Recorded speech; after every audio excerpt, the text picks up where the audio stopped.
gratifikasi, jangan buat bangsa ini sengsara. Koruptor pasti tertangkap KPK.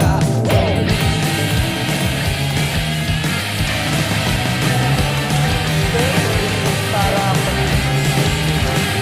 apakah kalian Terjaga dalam masyarakat secara perlahan? apa saja yang bertindak korupsi.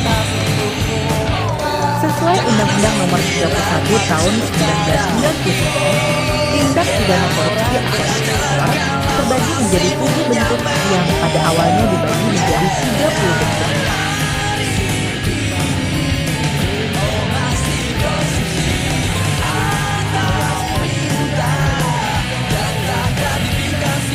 Pertama, merugikan keuangan negara.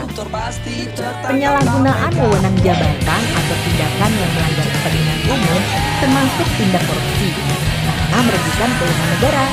Misalnya, mobil dinas yang disediakan untuk keperluan pekerjaan pejabat negara justru digunakan untuk kepentingan pribadi dan keluarganya.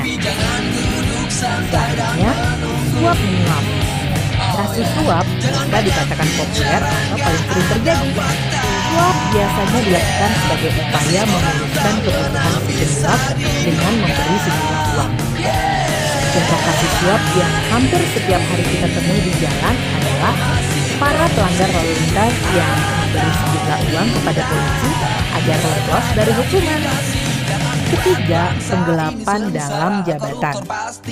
Pelaku tindak korupsi ini adalah mereka yang memiliki jabatan tertentu dan melakukan tindakan penggelapan uang atau dokumen berharga lain yang menguntungkan dirinya.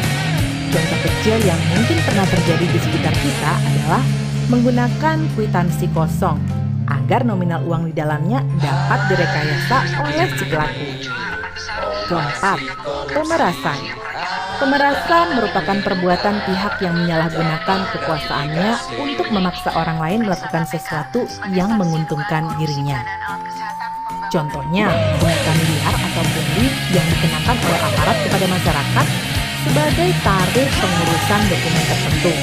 Padahal, seharusnya pengurusan dokumen ini bebas biaya. Kelima, perbuatan curang. Segala bentuk kecurangan termasuk tindak korupsi. Sebagai contoh, mendorong proyek bangunan yang melibatkan kecurangan kontraktor, tukang, ataupun toko bahan bangunan. Keenam, benturan kepentingan dalam pengadaan atau yang dikenal dengan conflict of interest. Maksudnya adalah seorang pejabat yang dihadapkan pada peluang untuk menguntungkan dirinya sendiri, keluarga, ataupun kroni-kroninya. Misalnya, meskipun dilakukan tender dalam proyek, pegawai negeri ikut terlibat dalam proses dengan mengikut sertakan perusahaan miliknya. Terakhir adalah gratifikasi. Tindak pidana korupsi ini sangat dekat dengan masyarakat. Bahkan banyak yang tidak sadar bahwa secara tidak langsung mereka melakukan gratifikasi. Gratifikasi merupakan pemberian hadiah dalam bentuk apapun kepada pejabat publik dengan harapan adanya timbal balik dari si penerima. Hadiah yang diberikan bisa berbentuk tiket perjalanan gratis, paket liburan gratis, parsel hari raya, dan lain sebagainya. Anda dapat mencari contoh-contoh lain dari tindak pidana korupsi, agar Anda dapat lebih waspada akan tindak pidana korupsi yang mungkin terjadi di sekitar. Dari penjelasan ketujuh bentuk korupsi dan contohnya, dapatkah Anda menelaah apa yang menyebabkan pelaku melakukan berbagai tindak korupsi tersebut? Menurut Ghosn Theory, faktor-faktor penyebab korupsi ini meliputi 1. Greed atau keserakahan, 2. Opportunities atau kesempatan, 3. Needs atau kebutuhan, dan 4. Exposure atau pengungkapan yang berarti konsekuensi yang dihadapi oleh pelaku kecurangan apabila pelaku terbukti bersalah. Pendapat lain menyebutkan bahwa korupsi dapat terjadi karena terpaksa, memaksa, dan dipaksa. Anda dapat mencari tahu lebih lanjut tentang ketiga penyebab korupsi tersebut untuk meyakinkan Anda bahwa motif pelaku dalam melakukan korupsi itu beragam. Setelah mempelajari modul ini, maka Anda akan lebih disiplin, jujur, dan bertanggung jawab dalam melakukan apapun sebagai upaya untuk menghindari berbagai tindak korupsi.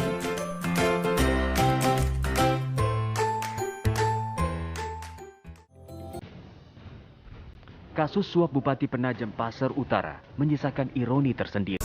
Bupati Musi Banyuasin Dodi Reza Alex Nurdin yang ditangkap oleh KPK karena dugaan korupsi merupakan anak dari Dugaan korupsi PT Duta Palma Group dengan tersangka Surya Darmadi dipastikan menjadi rekor korupsi terbesar di Teruntukmu para petinggi di negeri ini, apakah kalian memikirkan nasib kami? Kau rampas hak kami secara